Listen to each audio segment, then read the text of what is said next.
The man pried open the baseboard, retrieved a small mirror hidden inside, and shattered it with a spoon. He picked out a thin, elongated shard, wrapped up the remaining pieces in paper, but just as he threw them into the toilet, before he could flush, the prison guards suddenly conducted a search, barging straight through the door. Without a second thought, the man tossed the shard into his mouth. They all had to undergo a body search one by one, then wait by the door. After everyone was searched, the guards meticulously inspected the cell, worried about the glass shards being discovered. The man took the opportunity to pull the toilet's flush lever, washing the shards away.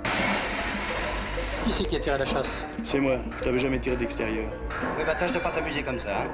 The guards then began rummaging through everything, dumping all their belongings on the floor for examination, not even sparing the steel bars on the windows. Unfortunately, they found nothing. After they left, the man took out a roll of thin string and a toothbrush. He securely fastened the thin, elongated mirror shard onto the toothbrush and extended it out through the cell door's peephole. With the small mirror, he could observe the movements of the guards in the prison block by rotating the toothbrush. The entire corridor of the block could be monitored without any blind spots. This tiny observation mirror was crucial to their upcoming escape plan. A fellow inmate was responsible for monitoring the guards' movements at the door. While the man skillfully dismantled the bed leg, they moved aside the cardboard boxes in the corner, used a spoon to pry open the floorboards. Then, wrapping the bed leg with a handkerchief, they began chiseling the cement underneath to mask the loud noise. Before starting the operation, they had bribed the inmates next door to break their toilet. The sound of repairing the toilet perfectly concealed the sound of them chiseling the cement. At this moment, a companion noticed guards walking towards them, but the man showed no intention of stopping. In his words, it was too late to hide now. They could only take a gamble. The two guards walked straight past, with no intention of stopping at all. They had just been thoroughly searched. This was the safest period for them, with several people taking turns. After more than an hour of effort, they finally broke through the floor. The man then lit a piece of paper and threw it into the hole. The presence of wind inside meant the tunnel was open, but no one knew where it led. They poured all the gravel and soil into it, and decided to explore the tunnel that night. After finishing everything, they restored the floor, but the guards' nightly patrols posed another problem. When night fell, they made two dummy figures out of cardboard